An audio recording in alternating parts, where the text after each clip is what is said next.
Hey everyone, in today's video we're going to make these really super easy leather hoop earrings. I've been wanting to do this video for a while only because it's just such a super simple earring to make, and I love it because you can either do solids and they can be any colors that are great for holidays, or you can do patterns that are right for holidays, and of course these are great everyday earrings as well. Another thing I love about these earrings is that it doesn't require an SVG file, a cut file. I just use a shape, a simple shape from Cricut Design Space, and from there I can quickly design this earring. Now you can make this earring with genuine leather, with faux leather, or with cork, and all options turn out really great. The ones I'm showing you here all happen to be genuine leather. I'll link to everything in the video today. I'll link to that below. So if you want to check out any of these materials, you can see where I got those. This last one I'm going to show you is a fun holiday version of this earring. It's a little bit smaller and shorter than the other ones, and it just has holiday lights. So without further ado, let's jump right in and I'll show you how to put these together. Okay, so let's go ahead and get started. I'm in Cricut Design Space. I've got a blank canvas, and what I need to do is add a shape. I'm not actually using an SVG file for this. This is a super easy earring to make. We're gonna go to our shapes on the left navigation bar, and we're just going to pick a circle. And I wanna make this into an oval, so I need to unlock my padlock. I can either do that right here, or I can do it up here. Either place works. I'm doing it up here because I actually know the dimensions I want. But if you don't know and you're just kind of playing, you can kind of decide, you know, how short, how tall you want it, and so forth, to get the size of your earring.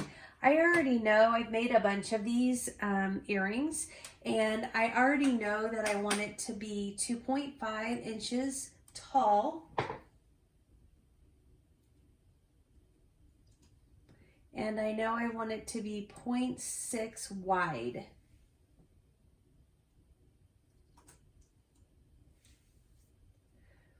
All right, so that's going to be the shape of my earring. It looks a little funny right now. I shouldn't say that. It'd probably actually be really cute long like that.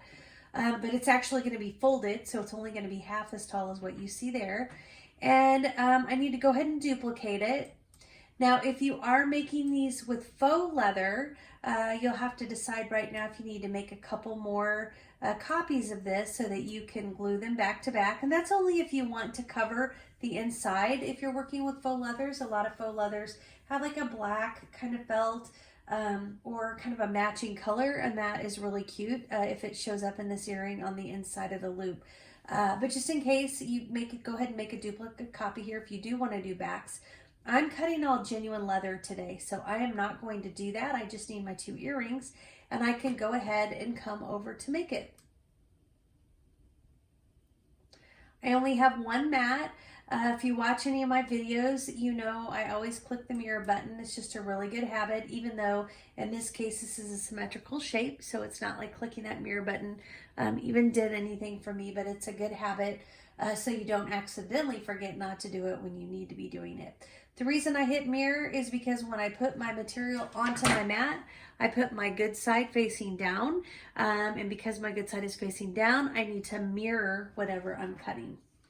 All right, I'm going to go ahead and click on the continue button in the lower right hand corner. And my next step will be to pick the material that I'm using. Today I'm using these really fun materials. This is genuine leather, and the texture is just amazing on these leathers. Let me hold up a couple others. This one is kind of a striped version of that. Just awesome texture. And then this one is another like square, like miniature squares. Genuine leather. And then of course this green one that I'm doing is another kind of a square version. But this is all genuine leather, and so I do need to pick genuine leather from my material type. So I'm just going to go ahead and click on that. And it does give me the option to select a different pressure. I have found with this leather on my machine, I do better if I select more pressure. It'll still cut. Sometimes I send it through a second time, But if I do more pressure, I get this leather cut through just in one pass, and I don't have to worry about testing and running it through again. So I'm gonna go ahead and mark that more pressure right now. A couple things I just want to call out is I am cutting genuine leather, so I need to move the star wheels. I'll show you that in just a minute. And because I'm cutting genuine leather, I also need to change my blade.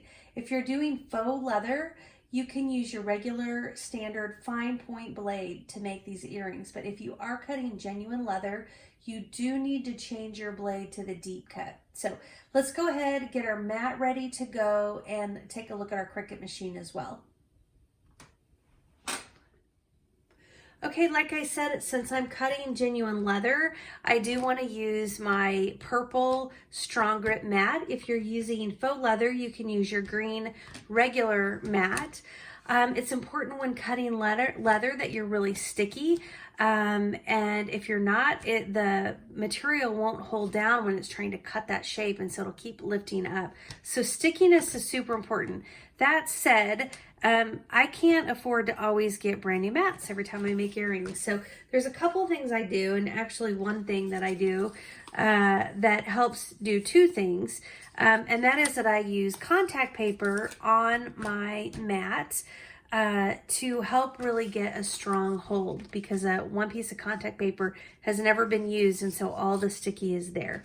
So I'm gonna take my contact paper. I already pre-cut this because my earrings are less than 2 inches wide and less than 3 inches tall. So I just cut myself a little scrap. I have a drawer of scraps of contact paper. It's so nice now that I keep this drawer because I'm in it all the time when I'm cutting earrings.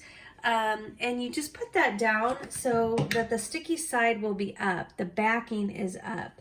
So once I use my Cricut brayer and kind of push that on here nicely, I just need to pull up my backing, and that will leave my sticky part of my contact paper facing up, and it's sticky.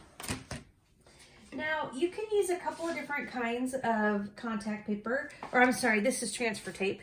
You can use Dollar Tree contact paper. Of course, the clear is the best. I feel like mine is always out of it. I do have this left over, and this is regular. As long as you don't need to see through it to see these lines, that works just fine. It's not super sticky, the Dollar Tree stuff, so if you're doing pretty simple materials, that works. I wouldn't use it for genuine leather. That's why I'm using this today. And I do need to take my material and turn it upside down onto this contact paper and onto my mat.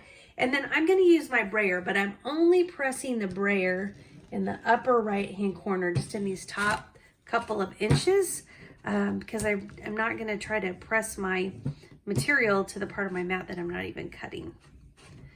Okay, so that is loaded and ready to go. Now let's go take a look at our machine. Okay, remember it did tell us we needed to make sure that our star wheels are moved over to the right.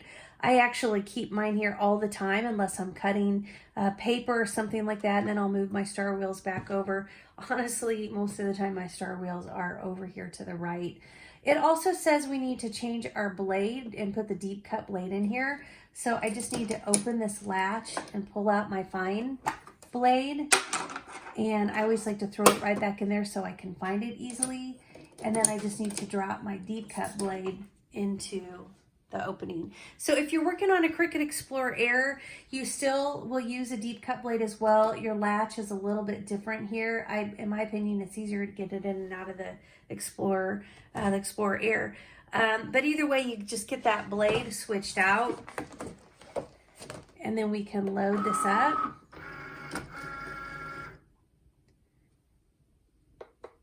And we can start our cut. Now I want to show you something while that's cutting today. I've got another pair of these earrings I've been working on. These are genuine leather as well. And these are very, these are very, very fuzzy. And that fuzz is kind of sticking out a little bit unmanageably. So while that was cutting, I thought I'd show you the burnishing agent that I use to kind of clean up those edges on genuine leather. So you can kind of look in here, it's a little goopy. I use a toothpick. Gosh, I hate that one, I can't get focused. I use the one that has those little ridges in it. I love it. They're like those cocktail ones. And the reason that is just so super cool is it just runs right across the edges of my genuine leather really nicely. And this just smooths. What this is doing is it's just smoothing that leather, and it's kind of controlling the flyaways. So I just I work my way all the way around that edge.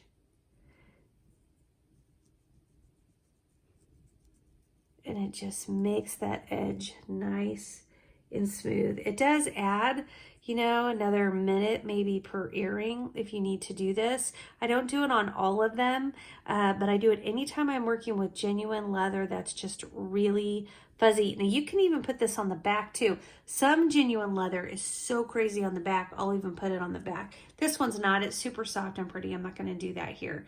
But you can see you don't even notice it on the front. It just gets the sides more in control. So I'm gonna link that up in my details below and in my comments below. So if you're interested in that, you can check that out. And again, you can use it on faux leather or genuine leather. Anytime you're doing anything with details, with cutouts, it's really nice to have, especially to have those smooth edges. All right, we'll quick do a peek at this. It should be fine. I cut this a lot, so I know this is gonna be good. I love this textured genuine leather. I'm going to link to this below. It is just my favorite to work with. It's so great. And I love it because I like solid colors, but I really like texture. And so I love it that you can get a solid color, but just have a great texture to an earring. All right, let's look at putting this together on a hook. Okay, we're ready to go ahead and get these punched and onto the hooks. I have a couple of different hole punches I use all the time. One is this leather punch. It punches a little bit bigger holes. And then I've got the smaller leather hole punch. I've got one like this linked below. I have this exact one linked below. This is the one I'm actually going to use today because I do want to try to get the smallest hole that I can. And I could actually go lower. I'm just going like second from the biggest on this particular hole punch. And I'm just gonna poke that pretty close to the top in the middle. And then I'm just gonna come to the back side and do the same thing. Not matching them on top of each other or anything. They're gonna fold up and it'll look really nice. So same here, I'm gonna go to the top. And then I'm going to go to the top on the other side. So you've got to punch both sides of this earring because you're going to be folding it and putting it onto your hook. Now, today I'm using these ball wire hooks. So you see me use these a lot in my videos. I absolutely love ball wire hooks because they're so easy and you do not have to use jump rings. And I can use jump rings. In fact, I think my last video I did jump rings. I can use them and I do use them. But it is so much faster to make earrings without jump rings. And so I use the ball wire hooks a lot. You can get these in all the same colors. I'll link to these below too. You can get them at Hobby Lobby. I think if you like to shop at Hobby Lobby, maybe compare prices between Amazon and Hobby Lobby. You can pretty much almost always get them half price at Hobby Lobby. But I think you get like 12 in a package or 18. I don't even remember. I haven't bought them there for a while. I used to always buy them there. And they never have too many. And so then I just felt like every week I was going trying to buy whatever they had. Well, then I found these on Amazon and the price is really good. And I actually find it's a better deal for me just to get them on Amazon. But do that price shopping for yourself. So you just bring those in through the back of your hook. And then I like to use pliers, especially if I'm doing something like this where I have a double layer. And I just pull that ball wire forward just a little bit so that I can get this down in here where I want it. And then I can close that back up. Oh, one other thing I just want to point out. Before you close it back up, situate your fold, right, so that the front one's higher than the back one. I could have it in there like this and the back one's higher. Or I can kind of situate it so the front one is higher. And that looks a lot better. So get it situated so the front one's a little bit higher and then give this a little bit of a squeeze. And that's just going to make sure that it doesn't want to pop up off of your hook. Okay? So now we can do the same thing with the other one. I'm going to fold it. If I have patterns, I like to look and see, you know, both sides so I know which one I want to be on the front. This is pretty much the same on both sides, so it doesn't matter. And then I do need to pull open my hook just a tad so I can get it down here and arrange it so that my front is a little higher than my back. Give it a little bit of a squeeze.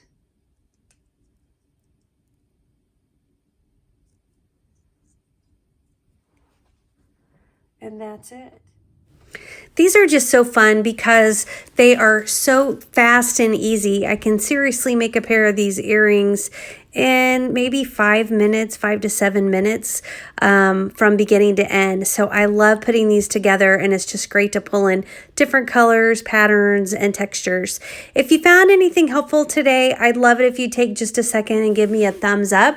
And if you'd like to see more of my videos that are all focused on DIY projects, please go ahead and subscribe. And if you tap that bell button, you're more likely to get notifications whenever I post something new. Thanks so much for watching the video today, everyone. I really appreciate you, and I appreciate you watching my channel, and I wish you the best of luck with all of your projects. Thanks, everyone. Have a great day.